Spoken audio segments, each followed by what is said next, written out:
وہ کون ہے جس کو زمین نے نگل لیا اور اب وہ قیامت تک زمین کے اندرونی لاوے میں جلتا اور جھلستا رہے؟ تمام مخلوقات کی چیخیں نکل پڑی، جو پرندہ اس کے اوپر سے گزرتا جل کر اس میں گر جا۔ سارے انتظامات مکمل تھے، بس ایک آخری بات سمجھ میں نہیں آ رہی تھی۔ پھر ایک شیخ آیا، بظاہر ان کا خیرخواہ بن کر، بظاہر اس نے زیادہ کچھ نہیں کیا، صرف ایک مشورہ دیا، اے مالک بچا لے۔ صرف ایک اشارے کی دیر تھی، بالآخر وہ وقت آ گیا۔ پھر وہ ہوا جس کی کسی کو امید نہیں تھی۔ سب سمجھے قصہ ختم، لیکن پھر کیا ہوا؟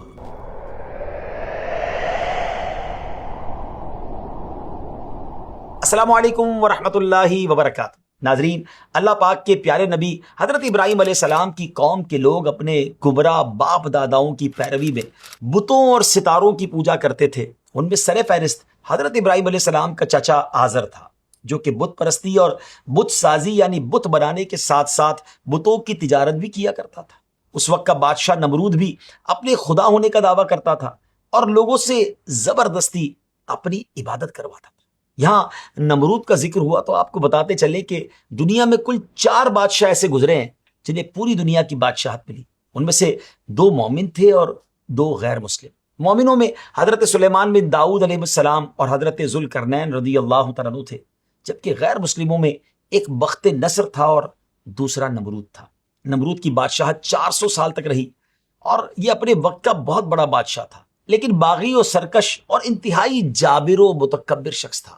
اتنی بڑی سلطنت ملنے کے باوجود اس نے اللہ پاک کا شکر ادا کرنے کی بجائے تکبر و غرور اور نافرمانی کا راستہ اختیار کیا، یہاں تک کہ معاذ اللہ اپنے خدا ہونے کا بھی دعویٰ کرنے لگا اور لوگوں کو اپنی عبادت پر مجبور کیا۔ نمرود کے ظلم کا ناظرین اس بات سے اندازہ لگائیے کہ اس نے اپنی سلطنت کو بچانے کے لیے ہزاروں دودھ پیتے بچوں کو قتل کروا دیا تھا۔ سب سے پہلے اس نے اپنے سر پر تاج رکھا۔ کاہن اور نجومی اس کے دربار میں کثرت سے ہوتے تھے۔ اس ظالم سے مختلف خلاف عادت کام بھی ظاہر ہوتے تھے۔ جی ہاں، کتابوں میں آتا ہے کہ اس کے محل کے دروازے پر ایک درخت تھا جس کا سایہ نہیں ہوتا تھا۔ پھر جب کوئی ایک شخص اس درخت کے نیچے آتا تو اس کے برابر سایہ ہو جاتا، 2 ہو جاتے تو سایہ اور بڑھ جاتا، یہاں تک کہ اگر 1 لاکھ آدمی اس درخت کے سائے میں آتے تو سب کے لیے سایہ بڑھ جاتا تھا۔ لیکن جہاں 1 لاکھ سے 1 بھی زیادہ ہوتا تو سب دوبارہ دھوپ میں آ جاتے تھے۔ ہے نا عجیب بات؟ اسی طرح نمرود کا ایک حوض بھی تھا جس میں صبح کو لوگ آتے، کوئی اس میں پیالہ بھر کر دودھ ڈالتا، کوئی شربت، کوئی شہد، جس کو جو پسند آتا وہ اس میں ڈال دیتا، لیکن جب وہ آپس میں چیزیں مل جاتی ملغوبہ سا بن جاتا تو اب جس کو جو ضرورت ہوتی تھی وہ حوض میں سے پیالہ ڈال کر نکالتا۔ مگر حیرانی کی بات یہ تھی کہ جس نے جو ڈالا تھا نا اس کے پیالے میں وہی چیز آتی تھی، جس نے صبح دودھ ڈالا تھا اس کے پیالے میں پھر دودھ ہی آتا تھا۔ اب یہ دونوں معاملے کیا تھے؟ ہے نا ناظرین حیرت انگیز بات۔ یاد رہے یہ دونوں نمرود کا استدراج تھا۔ استدراج کس کو کہتے ہیں؟ یعنی ایسا خلاف عادت کام، ان یوزول چیز جو کسی غیر مسلم سے صادر ہو۔ اس سے یہ بھی بات واضح ہو گئی کہ کسی سے ایسے عجیب و غریب کاموں کا ظاہر ہونا اس کے صحیح ہونے کی دلیل نہیں ہوتی، کیونکہ ایسی چیزیں جادو، جنات اور دیگر علوم میں بھی ایکسپرٹیز حاصل کرنے سے حاصل ہو جاتی ہے۔ اور یہ بھی کوئی ناممکن بات نہیں کہ یہ کام کسی سائنٹیفک ٹیکنیک سے ہوتے ہوں۔ تو کسی کا بظاہر کمال دیکھ کر اس کا دیوانہ نہیں ہو جانا چاہیے، پہلے یہ دیکھنا ہوگا کہ اس کا شریعت پر عمل کیسا ہے۔ خیر، جب حضرت ابراہیم علیہ السلام نے تبلیغ و نصیحت کا سلسلہ شروع فرمایا تو سب سے پہلے آپ علیہ السلام نے اپنے گھر سے ابتدا فرمائی اور آپ نے اپنے چچا آزر کو بت پرستی یعنی بتوں کی عبادت سے باز آنے کا کہا۔ اس کے بعد آپ علیہ السلام نے لوگوں کے سامنے بڑے آسان انداز میں توحید باری تعالیٰ کے دلائل بیان فرمائے تاکہ وہ ان میں غور و فکر کریں اور دین حق کو قبول کریں۔ لیکن آپ علیہ السلام کے چچا اور قوم نے نصیحت ماننے اور حق قبول کرنے کی بجائے آپ علیہ السلام ہی کو دھمکیاں دینا شروع کر دی۔ چنانچہ قوم کے جوابات سن کر اب آپ نے فیصلہ کیا کہ مجھے ان کے ساتھ نہیں رہنا۔ آپ ان سے الگ ہو گئے، جدا رہنے کا ارادہ کر لیا۔ ایک موقع ایسا آیا کہ آپ علیہ السلام کی قوم نے آپ سے کہا کہ کل ہماری عید کا دن ہے، جنگل میں میلہ لگے گا، ہم اچھے اور لذیذ کھانے پکا کر بتوں کے پاس رکھ جائیں گے اور میلے سے واپس آ کر معاذ اللہ تبرک کے طور پر انہیں کھا لیں گے۔ آپ بھی ہمارے ساتھ چلیں اور مجمع اور میلے کی رونقیں دیکھیں، پھر واپسی پر بتوں کی زینت اور سجاوٹ اور ان کا بناؤ سنگار دیکھیں۔ یہ تماشا دیکھنے کے بعد ہمیں لگتا ہے کہ آپ بھی بت پرستی پر اب ہمیں پھر برا بھلا نہیں کہیں گے۔ معاذ اللہ، انہیں کیا معلوم تھا وہ بات کس سے کر رہے ہیں؟ حضرت ابراہیم اللہ کے نبی اور اللہ کے دوست خلیل اللہ تھے۔ آپ نے میلے میں ان کے ساتھ جانے سے انکار کر دیا اور ان کے تمام معبودان باطلہ کو توڑ دیا۔ پھر جب شام کے وقت وہ لوگ واپس آئے اور بت خانے پہنچے، اپنے بتوں کے ٹکڑے ٹکڑے دیکھے اور آپس میں کہنے لگے کہ ہمارے خداؤں کے ساتھ یہ کام کس نے کیا ہے؟ وہ یقیناً بہت بڑا ظالم ہے۔ کچھ لوگ کہنے لگے کہ ایک جوان ہے جو انہیں برا کہتا ہے، اس کا نام ابراہیم ہے، ہمیں لگتا ہے کہ یہ کام اسی نے کیا ہوگا کیونکہ آپ میلے میں گئے بھی نہیں تھے ان کے ساتھ۔ تو جب یہ بات ظالم و جابر نمرود اور اس کے وزیروں تک پہنچی تو وہ کہنے لگے اسے لوگوں کے سامنے لے آؤ۔ چنانچہ حضرت ابراہیم علیہ السلام کو بلایا گیا اور پوچھا گیا کہ اے ابراہیم، کیا تم نے ہمارے معبودوں کے ساتھ یہ کام کیا ہے؟ آپ علیہ السلام نے بڑی پریکٹیکل جواب دیا۔ آپ نے کہا کہ ایسا کرو کہ بڑے بت کے کندھے پر کلاڑا رکھا ہوا ہے جس سے یہی سمجھا جا سکتا ہے کہ اس نے بتوں کو توڑا ہے، اور اگر اس نے نہیں توڑا تو اس سے پوچھ لو کس نے توڑا ہے۔ اب غور کریں کہ کیسی دلیل پیش کی کہ جن کی تم پوجا کرتے ہو تو ان سے پوچھ لو کہ کس نے توڑا ہے۔ اب بڑے کے ہوتے ہوئے چھوٹے بتوں کو پوچھتے ہو، پھر آپ نے کہا تم میرے بجائے ان بتوں سے پوچھ لو، اگر یہ بولتے ہیں تو خود بتائیں گے کہ ان کے ساتھ ایسا کس نے کیا ہے۔ یعنی بڑی کمال کی پریکٹیکل دلیل آپ نے دے دی نا کہ بھئی اگر تم اس کو اپنا خدا مانتے ہو تو یا تو یہ بتا دیں گے کس نے توڑا ہے، یا اگر جو توڑنے والا تو اس کو روک کیوں نہ سکے۔ اللہ اکبر۔ ناظرین، یہ ایسی مضبوط دلیل تھی کہ بتوں کے لاچار ہونے پر یہ شاندار دلیل پیش کی گئی تھی۔ لاجواب ہو گئے وہ لوگ، اب کوئی جواب تو تھا نہیں، تو وہ آپ علیہ السلام کے جواب سے عاجز آ گئے، تو اپنی قوم سے مخاطب ہو کر کہنے لگے اے لوگو، اگر تم اپنے خداؤں کی کچھ مدد کرنا چاہتے ہو تو ان کا بدلہ اور انتقام لے کر ان کی مدد کرو اور ابراہیم کو جلا دو علیہ السلام۔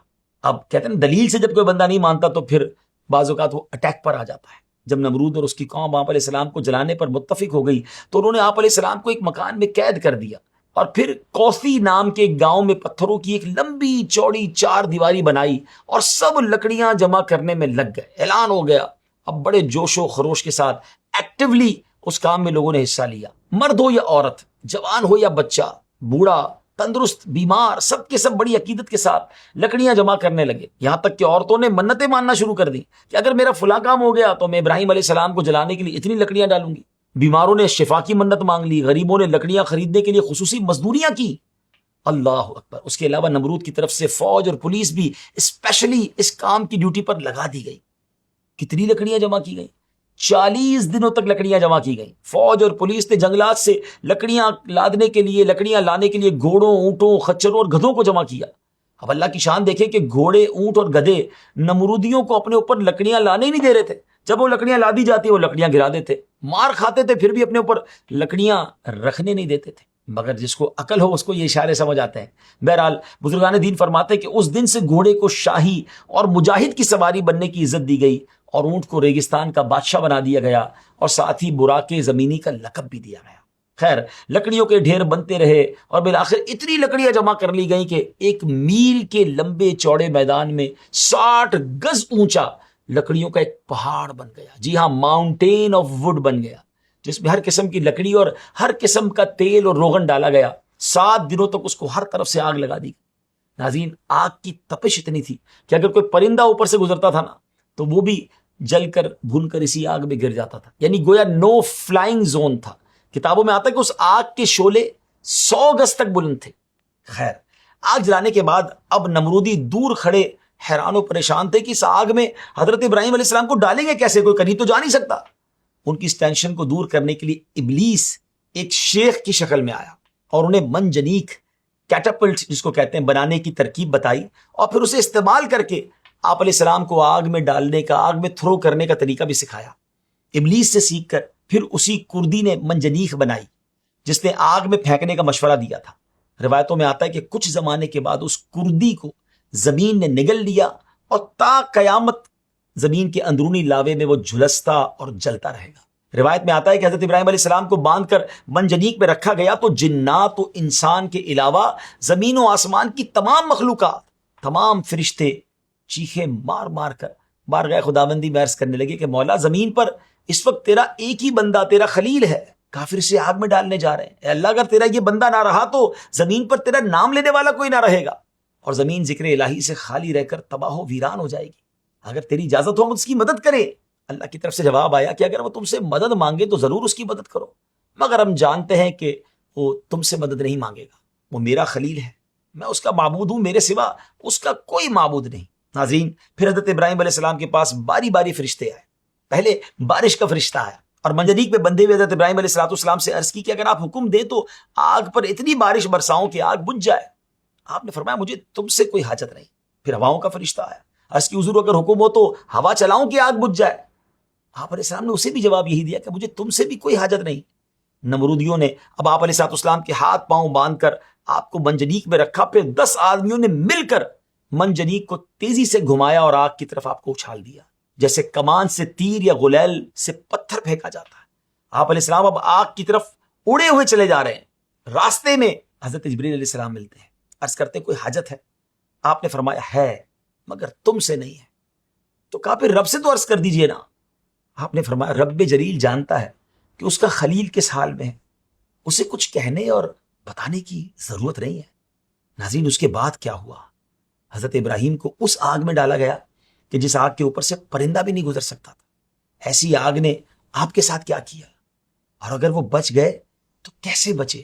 بہت کچھ جاننا ہے، اس واقعے سے سبق بھی بہت کچھ لینا ہے۔ اگلے ایپیسوڈ میں انشاءاللہ اس واقعے کو کنٹینیو کریں گے۔ اپنی دعاؤں میں یاد رکھیے گا۔ السلام علیکم ورحمۃ اللہ وبرکاتہ۔